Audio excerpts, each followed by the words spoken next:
Assalamualaikum warahmatullahi wabarakatuh. Sahabat Al-Hikayat dimanapun berada.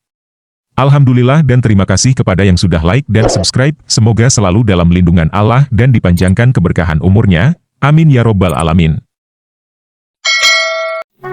Hari ini kita akan menyimak kisah seorang kontraktor yang bernama Zainal, yang menjalani perjalanan umroh yang mengubah hidupnya secara mendadak. Di tengah keheningan malam di Tanah Suci, ia tak disangka-sangka bertemu dengan sosok misterius, seorang ular berkepala manusia atau seekor manusia berbadan ular. Namun, kisah ini tidak berhenti di sana. Zainal juga akan terlibat dalam pertemuan tak terduga dengan seorang pria India, yang membuka tabir misteri di balik peristiwa yang mengguncangnya. Sahabat Al-Hikayat, mari berkisah tentang pertemuan Zainal dengan ular berkepala manusia yang mengubah takdirnya. Sebelum menyimak kisahnya, sempatkanlah menulis sholawat kepada Nabi kita di kolom komentar, sebagai tanda penghormatan kita kepada beliau. Allah berfirman dalam surat Al-Ahzab ayat 56, sesungguhnya Allah dan para malaikatnya bersholawat untuk Nabi. Wahai orang-orang yang beriman, bersholawatlah kamu untuk Nabi, dan ucapkanlah salam dengan penuh penghormatan kepadanya. Zainal adalah seorang kontraktor sukses dari Semarang, Jawa Tengah. Kegigihannya dalam bekerja telah membawanya pada puncak kesuksesan. Zainal dikenal sebagai orang kaya yang berhati baik dan gemar membantu sesama. 2 kali ia telah berangkat umroh, namun hatinya masih merindu Tanah Suci. Meskipun kekayaan melimpah, ada kekosongan spiritual yang tak terisi dalam dirinya. Tahun ini, keberuntungan berpihak kepadanya lebih dari biasanya. Perusahaan rivalnya, yang dipimpin oleh Kadir, seorang kontraktor terkenal di daerah itu, mengalami musibah memilukan. Kadir dinyatakan meninggal di Mekah ketika sedang menjalankan ibadah umroh. Berita duka ini membawa berkah tersendiri bagi Zainal, karena orderan proyek mengalir deras kepadanya.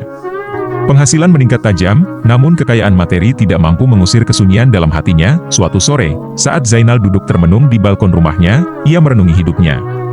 Ia memandangi langit sore yang mulai memerah, dan teringat kembali suasana damai di Mekah. Zainal berbicara dalam hati, "Ya Allah, aku rindu untuk kembali ke rumahmu, rindu merasakan ketenangan yang hanya bisa kurasakan di sana." Dengan niat yang tulus dan semangat yang menggebu, Zainal memutuskan untuk kembali berumroh. Ramadan semakin dekat, dan ia yakin inilah saat yang tepat untuk kembali merasakan kehadiran ilahi di Tanah Suci. Segala persiapan dilakukan dengan seksama, dengan kebaikan dan ketulusannya dalam beribadah serta membantu sesama. Rencana perjalanan umrohnya berjalan lancar. Segala urusan bisnis ditata rapi, dan Zainal mempersiapkan dirinya secara spiritual. Saat bulan Ramadan tiba, Zainal bersiap-siap untuk berangkat. Dengan hati yang penuh harap dan doa, ia meninggalkan rumah menuju Tanah Suci. Ia yakin perjalanan kali ini akan menjadi pengalaman yang penuh makna, membawa ketenangan yang telah lama dirindukannya. Dengan izin Allah, segala rencana Zainal berjalan lancar, dan ia berangkat dengan hati yang tenang, siap menyambut berkah Ramadan di Mekah. Sesampainya di Bandara Jeddah, Zainal merasakan perbedaan yang mencolok dibandingkan pengalamannya sebelumnya di Madinah. Proses imigrasi di Bandara Jeddah begitu lambat, membuat antrean panjang dan tidak bergerak. Mata Zainal sudah terasa berat karena mengantuk, dan perutnya mulai keroncongan. "Ya Allah, berilah hamba kemudahan," bisik Zainal dalam hatinya, berdoa dengan tulus. Zainal selalu yakin akan kuasa Allah. Dalam doanya, ia memohon agar tidak perlu menunggu lebih dari 30 menit, sesuatu yang tampak hampir mustahil mengingat panjangnya antrean. Namun, tiba-tiba terdengar pengumuman dari seorang petugas. "Bagi yang sudah pernah 2 kali ke sini, silakan lewat antrean ini," seru petugas tersebut. Zainal tersentak kaget dan senang. Dengan langkah cepat, ia berpindah ke antrean yang baru diumumkan. Betapa terkejutnya ia, pemrosesan di antrean ini berlangsung sangat cepat. Dalam waktu kurang dari 10 menit, Zainal sudah selesai melalui imigrasi. "Ini benar-benar pertolonganmu ya Allah," bisik Zainal dengan penuh syukur. Setelah tiba di Madinah, Zainal merasa optimis bahwa perjalanannya kali ini akan menjadi yang paling indah. 4 hari di Madinah dan 12 hari di Mekah selama bulan Ramadan, apa yang bisa lebih baik dari itu? Namun, ekspektasi Zainal segera hancur ketika menghadapi kenyataan di sana. Kota suci itu begitu padat dengan jamaah yang datang dari seluruh penjuru dunia. Banyak pendatang yang tidak mengindahkan aturan membuat suasana semakin semrawut. Cuaca panas menusuk tulang dan Zainal merasa kesepian karena tidak ada sahabat yang menemani. Air panas di hotel untuk mandi juga menambah ketidaknyamanan. Selain itu, masalah internal yang tidak bisa Zainal ceritakan membuat hatinya semakin berat. Ia mulai menyadari bahwa tidak ada yang sempurna di dunia ini, bahkan di kota seindah Madinah dan Mekah. Dalam hatinya, Zainal merenung, mungkin ini adalah cara Allah untuk mengingatkanku. Ini hanya dunia, jangan terlalu terlena, fokuslah pada akhirat, itu tujuan yang sebenarnya. Namun, Zainal tidak menyerah, ia tetap berprasangka baik kepada Allah dan terus berdoa untuk diberi kemudahan. Pada suatu waktu di Mekah, di antara azan dan iqamah, waktu yang dikenal mustajab untuk berdoa, Zainal memohon kepada Allah dengan khusyuk. Ya Allah, pertemukanlah hamba dengan seseorang, yang kisah hidupnya bisa menjadi pelajaran tak terlupakan bagi hamba. Doa Zainal penuh harap. Allah mengabulkan doanya dengan cara yang tak terduga. Saat berada di Masjidil Haram, Zainal mencari spot yang sepi untuk berdoa. Ia menemukan tempat yang hampir tidak mungkin sepi, lantai mezanin kedua, namun anehnya saat itu menjadi sepi karena doanya. Di sanalah, hal mengejutkan segera terjadi. Zainal tenggelam dalam tafakur, merasakan kehadiran ilahi di sekelilingnya. Udara yang dihirupnya terasa begitu hidup, angin yang menyentuh kulitnya memberikan kesegaran yang menyejukkan. Ia berada dalam kondisi antara tidur dan mimpi, tenggelam dalam hikmatnya. Tiba-tiba, seperti dari alam mimpi yang muncul, Zainal dihadapkan pada sesosok yang tak terduga, seorang ular berkepala manusia, mengenakan pakaian ihram, muncul di hadapannya. Namun yang lebih mengejutkan, sosok itu ternyata adalah Qadir, rival kontraktornya yang beberapa waktu lalu dinyatakan meninggal ketika sedang menjalankan ibadah umroh. Qadir menangis sambil berteriak, "Jangan ikuti jalanku Zainal, jangan ikuti jalanku." Zainal merasa heran, bukankah meninggal dunia di tanah suci adalah kebaikan? Mengapa Qadir menyeru seperti ini? Qadir melanjutkan dengan suara terisak, "Kau akan menyesal sepertiku jika mengikuti jalanku." Namun, Zainal masih belum memahami maksud dari peringatan Qadir. Dengan kebingungan yang melanda pikirannya, Qadir meminta Zainal untuk menyampaikan permohonan maaf kepada pelanggan terakhirnya, perumahan XXX. Sebelum Zainal bisa meminta penjelasan lebih lanjut, rasa bingungnya membuatnya tersadar dari keadaan transnya. Dan dengan tiba-tiba, sosok ular berkepala manusia itu menghilang di hadapannya. Zainal merasa ketakutan dan bingung oleh pertemuan yang tak terduga itu.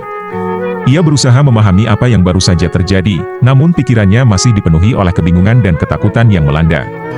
Apa yang sebenarnya dimaksud oleh Qadir dengan peringatannya? Dan mengapa ia harus menyampaikan permohonan maaf kepada pelanggan terakhirnya? Pertemuan itu meninggalkan bekas yang dalam pikiran Zainal. Ia merasa terombak-ngambing antara ketakutan dan keraguan, namun juga rasa ingin tahu yang mendalam akan arti dari pengalaman yang baru saja dialaminya. Dengan hati yang penuh dengan campuran emosi, Zainal melanjutkan ibadahnya, dengan harapan akan mendapat penjelasan yang lebih jelas dari Allah. Zainal yang masih terguncang oleh pertemuan mistisnya dengan Qadir dalam wujud ular berkepala manusia, memutuskan untuk mencari pengalihan dari ketakutannya. Ia mendekati seseorang di sekitarnya dan mengetuk pundaknya dengan penuh harap. Pria itu berbalik dengan senyuman ramah yang langka dijumpai oleh Zainal selama di Mekah. Senyuman itu menjadi harapan baginya bahwa ia telah menemukan seorang muslim yang ramah dan terbuka. Zainal memulai percakapan dengan pertanyaan sederhana dan pria itu menjawab dengan ramah dan hangat. Obrolan yang awalnya basa-basi itu berubah menjadi percakapan panjang di mana mereka saling bertukar informasi. Zainal mengetahui bahwa namanya Rohit, sebuah nama yang umum di India. Rohit bercerita bahwa ia memang berasal dari India, namun memiliki keturunan campuran Palestina dan sedang menyelesaikan studi S2 di Mekah. Saat percakapan berlanjut, Zainal dan Rohit mulai membahas hal-hal yang aneh dan mistis. Zainal kaget bahwa sebagai seorang yang terpelajar, Rohit masih mempercayai hal-hal mistis. Namun Rohit menjelaskan bahwa di India, kepercayaan pada hal-hal mistis sudah menjadi bagian dari tradisi turun-temurun. Bagi mereka, tidaklah aneh jika ada cerita tentang seseorang yang dikutuk menjadi ular, babi hutan, atau entitas lainnya.